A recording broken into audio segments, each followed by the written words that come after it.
Welcome to Starting Over Podcast. I'm your host, Edward Shelton, aka Dark Logos, and this is the show where we look at the strategies, tactics, and mechanics behind the game of heroclix. All right, I've been trying to adapt to Tulsa life. Some things have gone well, some things have not gone so well. I'm enjoying and hating being a teacher both at the same time. I enjoy the times I get to teach, and I hate the disciplinarian stuff. But I think that's about every teacher. I think for me it's a little bit more hard hitting. Primarily, I deal with African American males, young males, and they're in a school that's functionally a private school in which donors have paid for every kid to be there. And for most of them, if they leave or get kicked out of school, they're more than likely going to the ghetto high school. And that's bad. And for anyone that doesn't know, Oklahoma is one of the worst, I think it is the worst paid state for teachers. And I mean, coming out of Missouri, I've seen some bad stuff, definitely in Kansas City. But some of the stuff right here makes some of the bad stuff in Kansas City look like it's Ivy League, high on the hog stuff, really. And I try to tell the kids, I'm like, look, man, you get kicked out of here, you're going to go to local ghetto high, and we know what the ACT, SAT scores are, like for a senior leaving local ghetto high, and it's like a 14 or 15. I really want you all to think about that. For you to get into college, to most colleges, you need somewhere between an 18 and a 21. An 18, they're barely letting you in. A 21, you're in most places. You're in 90% of places, minus the elite schools.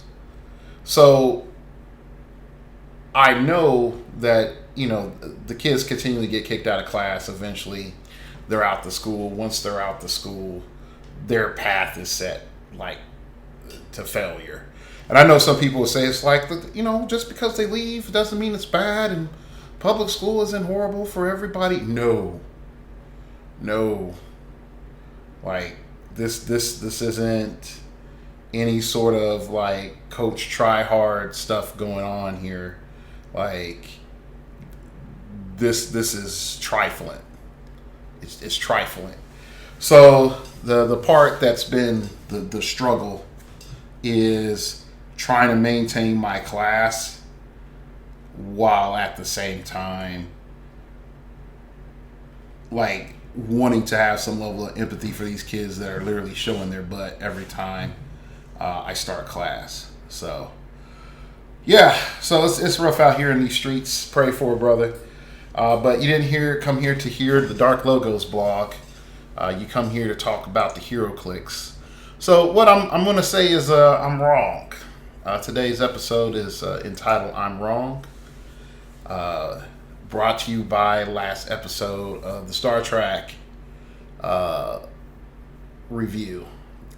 So where I admit I am wrong at is with Q.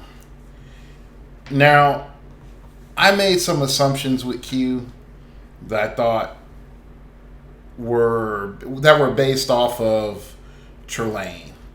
And there are some things that I thought with Q that, looking at his point values, I figured a lot of people would have a lot of easy solutions to deal with Q.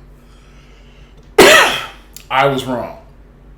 There's having played tests against low point Qs, they're a lot stronger to deal with than I care to admit. Definitely with a lot of the maps that are out now from The Rock. And that's the part that more grabs me. I know some folks will say, well, Dark Logos, you can do this to a Q and that to a Q and all this other stuff to kill a Q. And you're functionally are correct. The problem though is getting to them. And so everything that I've tried to play test, definitely like, King's Tomb map, Hedge Maze, and a few other like inside-y maps, it's hard as hell. It is really, really hard to pin down a queue. And you might say, well, Dark Logos, just put them on a mutt time. Maybe that'll work.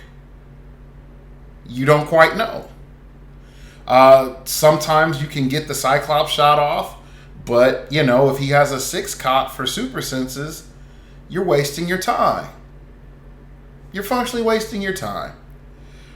So I think for me, I've encountered a couple of important things since I last recorded. I think the first off is I did not know about the replacement rule. So the replacement rule goes like this. Let's say I have a Mitsoplik, Trelane, or Q. I roll. Once I make my attack roll, you're like, let's just say I hit or something. And then you're like, nah, man, I'm going to prob that. And I'm like, okay, cool. So he probs it. And then I miss, but I replace the dice. Okay.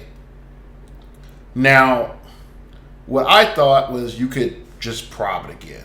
And no, that's not the case. So you would have to ask the other person, do you want to prob this again? And if the answer is no, then you replace the die that you want to replace. And then the replacement die effects would go into play. And then boom. The attack is resolved. So where it gets frustrating is I didn't know that. No, I've had people tell me that's been that way since Mitsoplik, and it had a ruling, and then there was a change to it. Well, Mitsoplik was a short. Let me rephrase that. Mitsoplik was a while ago, and Mitsoplik had his audience. And I admit, hey, Mitsoplik was pretty strong. But even with Mitsoplik, you were setting yourself up most of the times for these grand moments where anyway your opponent couldn't do anything. Now with Q, knowing that ruling, that once they replace, that's it. You have to ask. I mean, you're saying to your opponent like, nah, no more rerolls are happening. It's a lot stronger.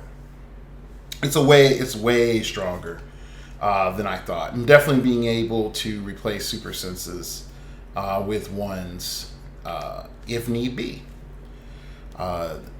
So this sort of leads me to the problem that I have with the whole affair is I call it fate locking. If I can't re-roll it and you're able to just mess with my die, even though I might have additional props or whatever, I think that's a bit excessive. I know someone would say, but just having someone roll out my die and get rid of it sucks too. I'm like, not really, because for that one action, you've inspired another one action. So it's a 1-to-1. And if they don't have another prop, they are locked. So there is some tactical stuff with that in which I can understand. My frustration, having played against the Qs, is the free reload. Like Trelane having that power action does balance some things out, because you're sort of limited with what you can do with Trelane. But having that free reload just makes things just absurd. And add in like 10 move phasing, and like with the prime, it's like, yeah, this is dumb. So I admit that from an assessment standpoint, I was just wrong on that. Do I? I also had someone tell me that there weren't going to be any other Borg, which, buddy, that sucks. That sucks big time because they got done dirty. They definitely got done dirty, and I feel really bad about that. I feel that they should have like another chance to sort of come out and shine, and I just don't think they will. And that puts that to me puts them at a huge on the back foot in the game, like almost permanently. Like, and I know some people will say that's a little excessive, but it really does. They don't have enough to compete as a keyword, and most of the stuff that they have is sort of cool, but unfortunately, I just think they're just going to get absorbed into robots, which again just sucks. So I mean, we're holding out until 7 of 9, Prime and normal, 7 of 9 with Starfleet keyword, that would be great. Who doesn't like 7 of 9? Who doesn't like 7 of 9? So let's go back. So I admit, like, there are some things like I think I was brooding on the Riker thing for a while. It hit me. It made me sour and grumpy and pissed off. And I understand for some people, it was a bit much. So I apologize on that. So all right, let's sort of talk about getting ready for Worlds a little bit. I'm going to be honest. Worlds to me, this Worlds is one of the first times I've qualified for Worlds and almost not wanted to play. Well, really, no, let me rephrase that. Actually, I've not wanted to play. And I'm going to break down why. Because I think it's easy to get caught up and look, another person that does content burning out or whatever else. Okay, whatever. He'll be back in like 2 months or whatever. And I'm not quitting doing the show. I mean, considering how infrequent I do it, and you all come back, I appreciate that. It's not necessarily quitting the game type thing, but here's my frustration. Trader, you saw what he could do at Nats, and no one said, "Oh crap, this is bad." Like, no one said, "Oh crap, this is bad." In particular, the "oh crap, this is bad." The fact that, one, his effect isn't a unique effect. Two, that his effect can allow characters to proc an object twice that, an object's already been procced. Another, just straight issue is the fact that he is creating situations where things should be way cheaper. Should be more expensive, are now way cheaper. That's what I meant. So if I have, let's just say, character X, and I have, let's just make it more or less drama ridden. Let's say I have that chase Cap with the gauntlet. Okay. All I have, if Chase Cap is already sort of dumb with the Force Blast ring, and I only paid 15 points for the gauntlet, and the gauntlet is broken on character X, why not just pay 5 points for, the Force Blast ring? Okay, I forgot what it is right now. Pay 5 points for the Force Blast ring, swap off the gauntlet onto, character X, who's now broke strong with the gauntlet. And now Cap is free force blasting people back 10 squares no matter what. Like he's playing Pong with these fools. Maybe pool even on the Bifrost. Boop, right off the bridge, and you appear adjacent. Okay. Is that a big deal? Yes. Because I functionally should have been paying 5 points for the ring and 30 points for the gauntlet. But I only paid 15 points for the gauntlet and swapped it around. Okay? And I know some folks will say, like, hey, Edward, you have a problem with that, but how do you have a problem with, like, Headmasters or how do you not have a problem with Headmasters or Jarvis or anything like that? Headmasters and Jarvis have their points cooked into them to do their ability. No character is cooked for Traitor to exist. So when you start hearing about, looky here, I have Traitor and I trade around the zero ring and I generate 50 squares of barrier, it's something to think about. It's something legitimately to think about, and how frustrating that could be. Because, it's not just the Kobik Traitor issue. It's Kobik with any relic or any special object effect that can be procced multiple times. It's an issue. Now, I know this isn't happening, and this hasn't happened, and I know that this is, again, an extreme, like, whoop-de-dicky-doo, end of it. So, take someone like Lady Ock, and you take a character like Vulture. I want to guarantee I get my Doc Arms. I modify my build. I pay for Lady Ock. Now I have my Doc Arms. All I have to do is equip exospecs onto Vulture. All I have to do is equip, insert cheap, crappy relic or special object here.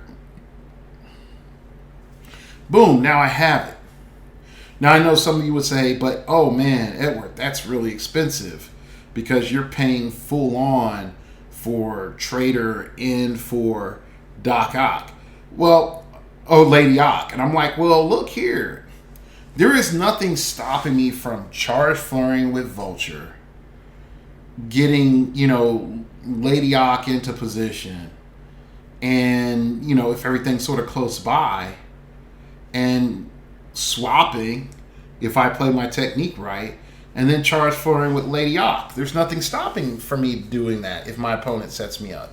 If my opponent if we're in a formation meta or my opponent is running a formation-based team, there's nothing that's really stopping that from happening. Oh, look. I charge flurried with Lady Ock. Boom, she did some things. I TK up Vulture. All right, great. He's adjacent to Lady Ock with his crap ring. Spin ring. Okay, cool. He free moves a person to be in place. Trades with Traitor. Now Lady Ock free moves some character into place. Charge flurry. Boop boop boop boop boop. There you go. And I know, like, that just seems, again, like an extreme or a least likely situation or improbable or whatever, improbable. And the issue isn't necessarily the probability of it. The issue more so is that sort of situation is easy to do. Like, it's real easy to do. And I could go on. I could say, like, oh, here's red cube. Boom, I'm doing this. Here's this other gauntlet. I'm doing this. I know some people don't think it's too big of a deal with the gems themselves, but that's 5 points that are shaved off. And, I'm paying 5 points for the time gem or the reality gem or the soul gem instead of 10 points. And I'm still, abiding by this trader trick in which I'm getting things, here and there and everywhere. And so I feel like if we underestimate why trader is a problem, trader will continue to be a problem. And the funny thing is, I went back and looked at my review on Black Panther and Illuminati and what I thought about Trader, and I said something interesting. It's like, I can't figure out everything with him, but I think he's going to be funky. And I completely underestimated how strong and game-breaking this character can be. And I know some of you will probably be thinking, like, okay, like, it's just a limited, effect on the game. And I'm like, no, it's not. It's not. Like, when you start going into Golden Age, there's a lot of questions on what trader can and cannot trade. Because there are some things that start making it weird of what he can swap around. Because, for example, if I have, again, my 5-point craptastic ring, and then I get base to somebody with the entity, I can trade my craptastic ring for their entity. And now I have their entity. There's nothing they can do about that. So then, all of a sudden, if a team had a prerequisite, or let's just say you had a lantern battery, and it said, like, oh, you have to be a Green Lantern to get the bonuses. Boop, you are no longer a Green Lantern.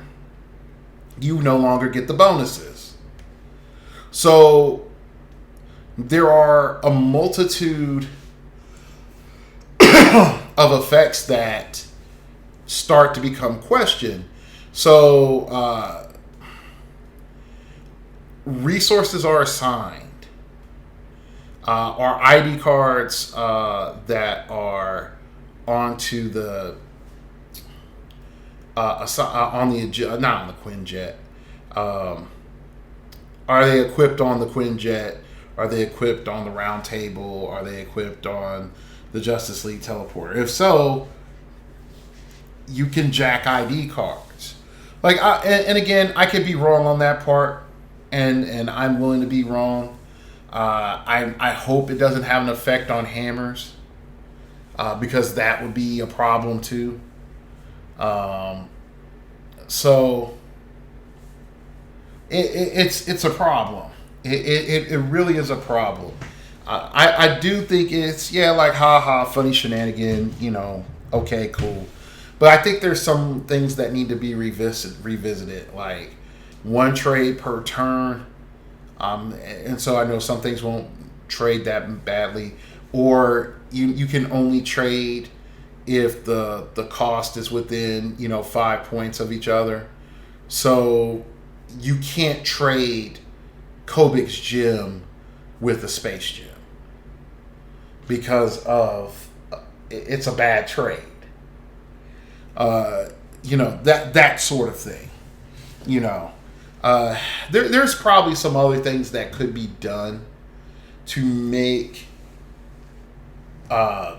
it more fun, or make it more balanced, or make it more interesting. But I think Trader really needs to be looked at. Like, realistically needs to be looked at. I know some people will say, well, nerf the Cosmic Cube. And I'm like, no. The problem isn't the Cosmic Cube. The Cosmic Cube is fine. Because the Cosmic Cube by itself requires you to invest in a lot more elements to double token, or to do a lot of other things that you're trying to do efficiently. And I think that's fine. I think that's fine. If I have to dedicate another character to incap, that's fine. To double token. Instead of just saying like, oh, I get 2 tokens for free. I think that is the real issue.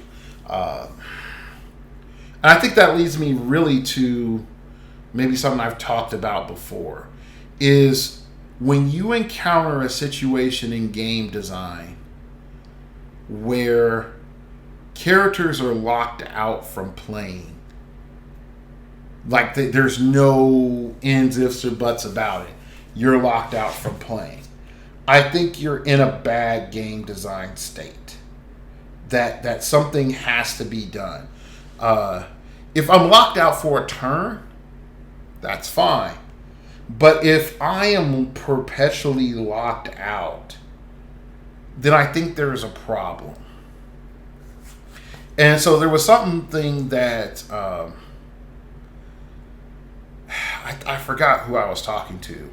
And we were talking about the problem of binary game state. And it's not necessarily the fact that binary game state is bad, but in heroclix, there are certain things that are binary that create problems.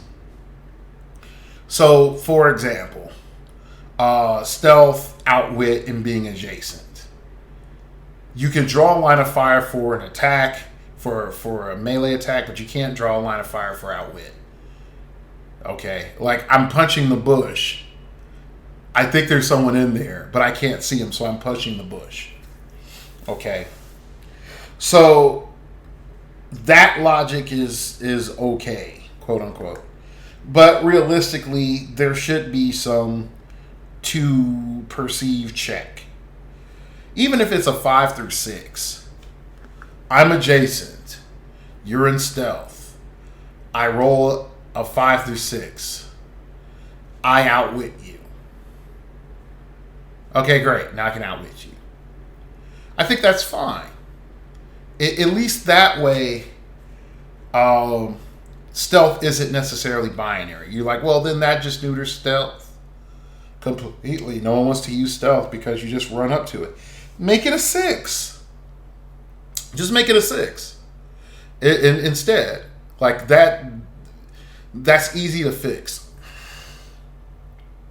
So there are things that we can do about that. Barrier is another one. Barrier's problem was the stacking up of barrier and improved targeting, destroyed blocking, just absolutely wrecked all barrier so that there was like no place to hide. Then there was a limitation on barrier, and I was like, okay, that's fine. Then all of a sudden, double barrier comes back because it's a valid defense.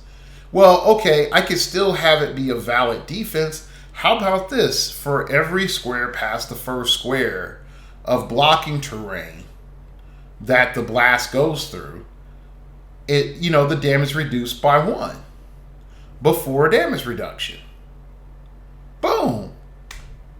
You've now solved another problem.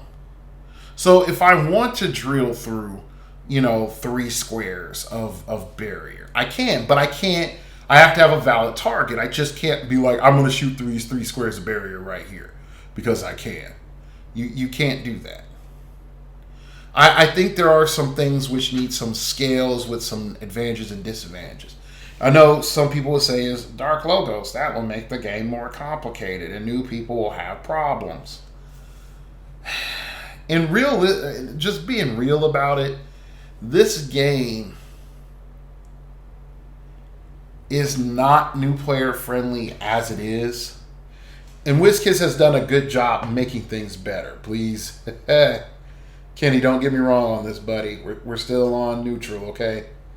This game has gotten better. But the problem comes in is you have too many flavor powers, or you have too many powers that are able to tap into a multitude of untested, never before seen, entered into the wild mechanics. Like Trader. It's something simple, but the implications of what it could do was never fully thought out. Like maybe some playtesting was done where it's like, oh, well, we're just going to do that. Oh, that's nothing too bad with that. Oh, ha, I took Tim's, Force Blast ring. Ha ha. Funny. Like a little bit of that. But I don't think there was like, hey man, here's a 0 ring, dude. Let's pass that around like a doobie. And that sounds really old, like a Cheech and Chong reference. And then just put up barrier. How obnoxious is that? I have 2 traders and 1 person with the ring, and they put up 4 squares of free barrier. Why? Because they can. So, there's that. And I mean, realistically, there are a lot of assessments that need to come back and be made. And the game really needs to ask itself, like, what are the standard things that we're trying to do? Like, what are the mechanics that we have that can be represented or used with most characters? If you can say, like, look, here's Pog making. Okay, here is a limited amount of use through the token system. Okay, so you have reloadable tokens are less powerful than limited count tokens per game. Okay, so if you would look back, I would argue zombie tokens should be far inferior, and the T-virus tokens should be far inferior to what they are because they're able to be reloaded. So you need to say something like, for every 2 T-virus, infections that you have on a character, you get to bring it back 1 click. For every zombie token, for every 2 zombie tokens on this character, you get to heal it back 1 click, maximum 6. Boom. Everything is good. Everything is good, son.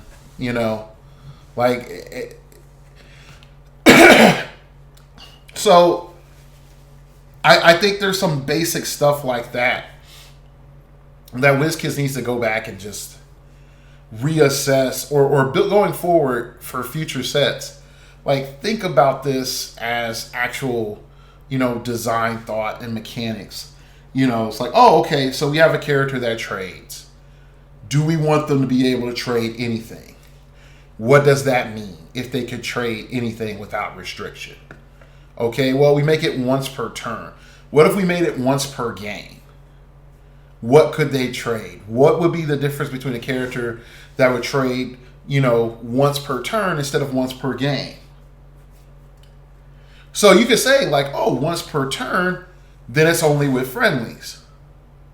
If it's once per game, maybe it's with opponents. You know, it might even have some other bonuses involved or disadvantages involved. Those are things like to consider. But I feel like those types of questions are not being brought up.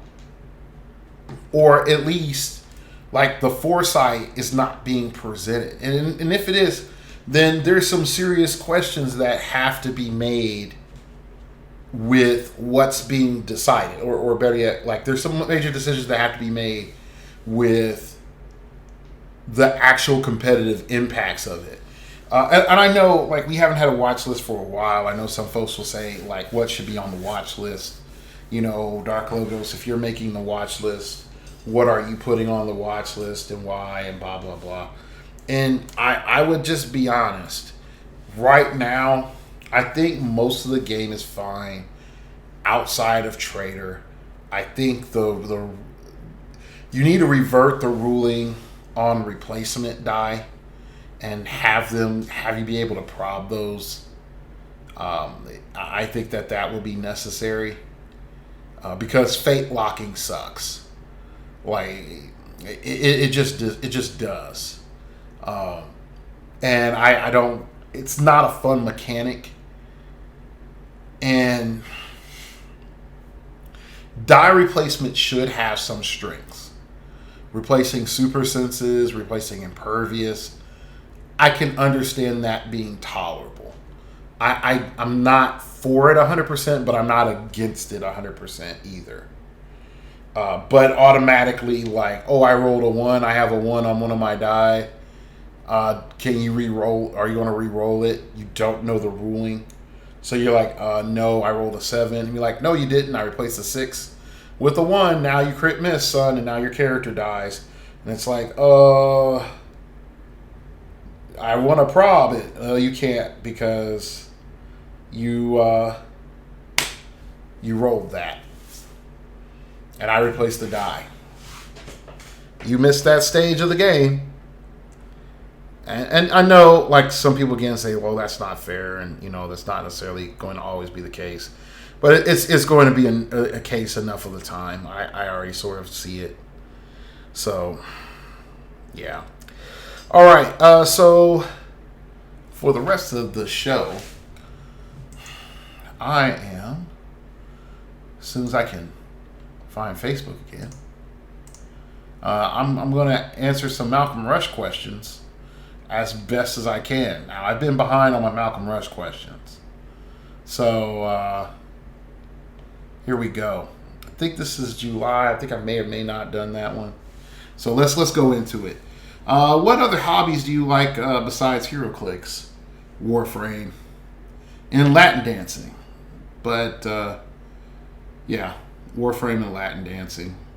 I don't do much else. That in church, so yeah. What animals do you like, and do you want that as a pet? Unfortunately, I am dander allergic bad. So my dating options are like ridiculously limited. The moment these chicks out here is like, I'm a dog mom, I'm like, I'm out. And then I had one chick, she really liked me, and she was like, but my dog is a hypoallergenic dog. And I'm like, ma'am, you got sold some crap, because there's no such thing as a hypoallergenic dog. And I know this because I looked into it. It's just dogs that shed less. Okay? They shed less. So, and screw cats. Like, I mean, my brother has a cat. My brother and his family have a cat. I go over there. I deal with Tigger. Tigger is a dog. Tigger is a dog brain in a cat. Okay? And,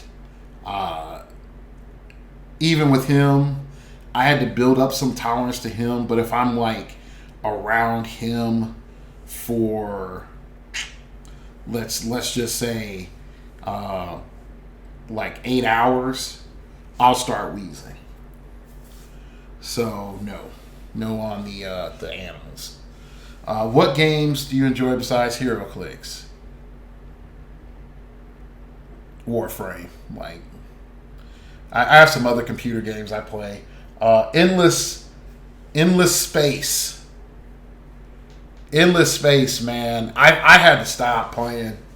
That was crack for me. Like, if someone was saying, like, Edward, what is the white horse of video games for you?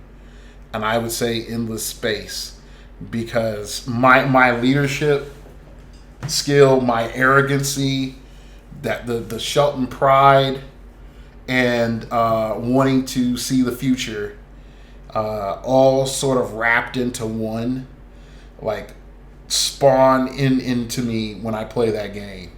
And I just say it, screw it, this is my empire, I'm better than you. Let's go. Like, I am the guy that's like, we're moving on to victory. Let's do this. So yeah. What sports do you like to watch or play or do? I used to play badminton. And now I'm back in Tulsa. I might try to play again. I don't know. Like, they had a pretty good community of people playing badminton down here. It was fun. A lot of people, you're thinking like white and nerdy with badminton. I'm sorry, no. Like, go look at some Olympic badminton, and that's the type of stuff I was doing. Not on that level. Not on that level. Like, half. Like, 10 years ago, I was a bad mofo. So yeah. What TV shows, movies, and books do you like? Unfortunately, I am primarily a YouTube consumer at this stage. The problem that I have is most media is a philosophical sermon for an ideology.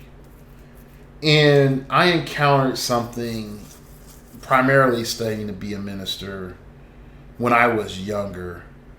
And there's things I encountered when I was younger that make me realistically question a lot of things in terms of what it means to give somebody a lesson and what it means to preach.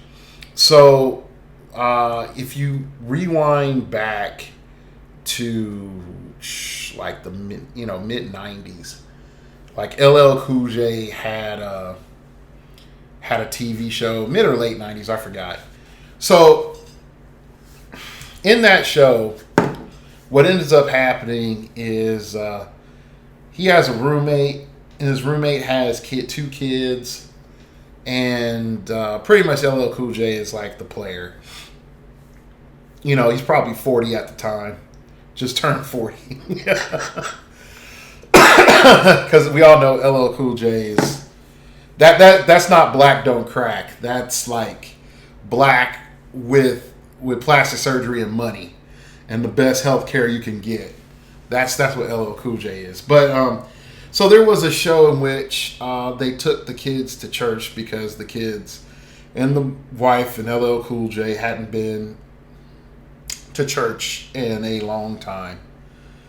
And so what ends up happening, they bemoan the fact that all the sermon was about was people going to hell. And some people might say, well, okay, well, that's a show. So what? I saw a lot of shows like that pretty much bemoaned the sermon, bemoaned how long it was, the idea that there's something wrong with people, and people need to change for the betterment of themselves and society as a whole. And so I saw a pushback against the preacher or that preacher role. And I was very cautious of it. I experienced a lot of discrimination, a lot of hate going through like my late teens, early 20s, and mid 20s because of it. And so as media has become, well, let me rephrase this. As the U.S. has become more secular, and the church in and of itself has just declined. The thing I learned was what we are seeing now is sort of Nietzsche's madman scenario, where he's like, we've killed God. We need to find out. We need to create new holidays, and we need to create new symbols and all these other things because we've killed God. And I sort of see some of the SJW stuff as that. I look at a lot of the stuff in media as that. I would say is a blind inclusion. I accept you the way you are just because. And there's dangers for that. There is acceptance and disagreements, and acceptance and what I would call healthy tolerance, which is we don't like each other, we're not forced to integrate, and we don't kill each other. I think that's healthy tolerance. Like, you don't have to like me, I don't have to like you. You can't force me to like you, and vice versa. I think that's okay. I think that's necessary because there are some things that the law of non-contradiction cannot get around. And so in a lot of TV, I just see them taking on the role of a secular preacher. And I'm laughing because, one, I don't subscribe to their religion because I'm not a secularist. Two, I think, and I know that digesting it over time erodes you to the sensitivity of the topic matter. But I also start to learn that there is an intellectual and emotional shorthand that is created. And one guy I listened to named Ravi Zacharias, he said there's I think it's like 3 or 4 levels of philosophy.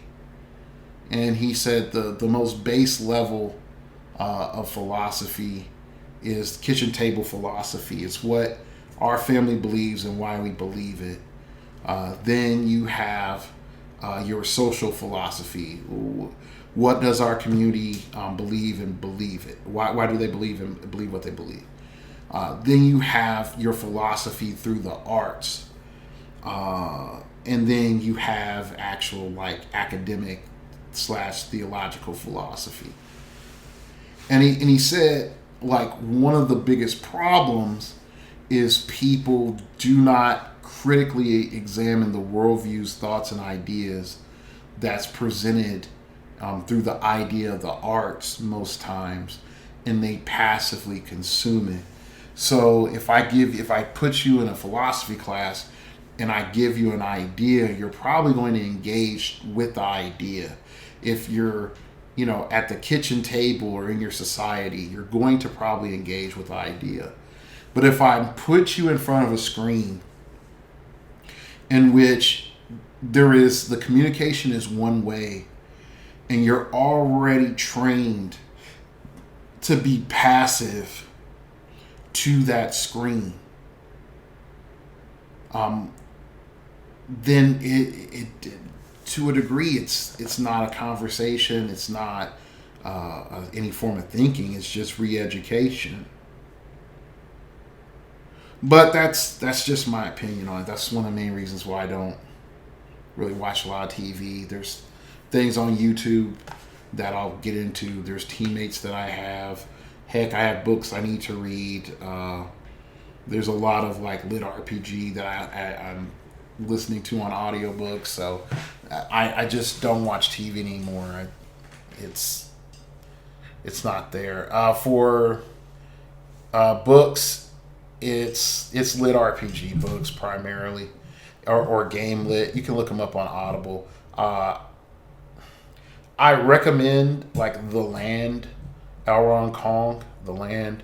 I don't endorse half the things that the guy does in the main character does, but the story's darn good. So if you want to check that out, please do. I have like a whole ton of lit RPG. If anyone ever wants to know like a list of like the good ones and the bad ones, Life Reset is another good one. So yeah.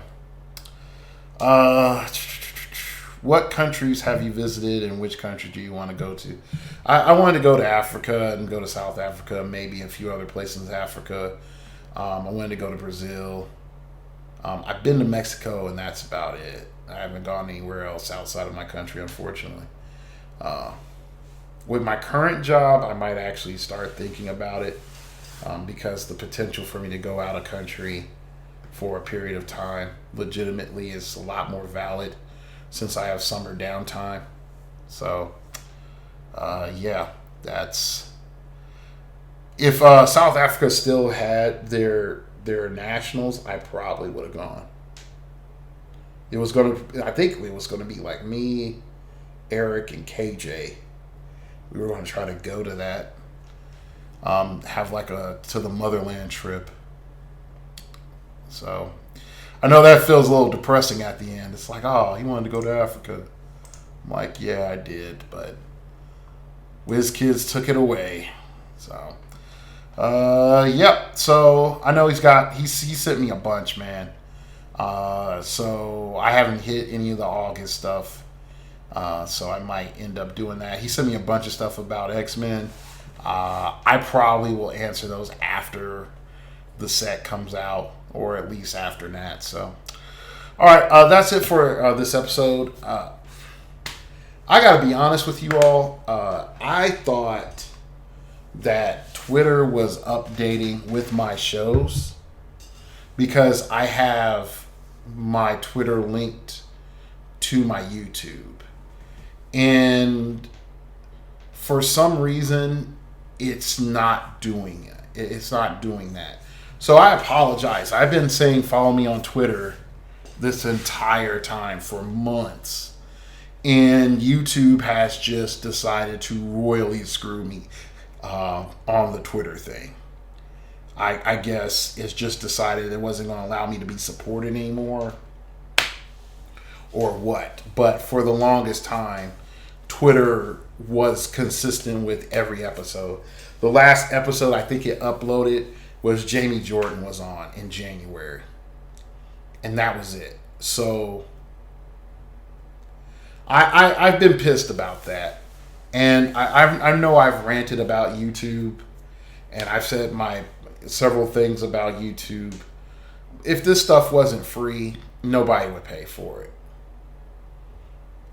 Like this, it's just horrible. If this sucker wasn't free, nobody would pay for it. And that's the honest truth. And it's frustrating because when I do try to put stuff out there, they make it ridiculously hard to be loyal or considerate and just sort of care about the platform.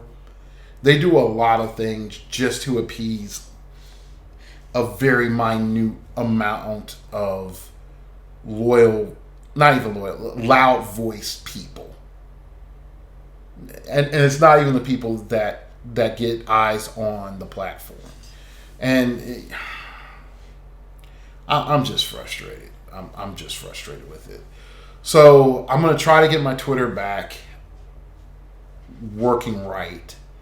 And hopefully, like in the meantime, I hate saying this because it's trite and it's crap and you shouldn't have to do it.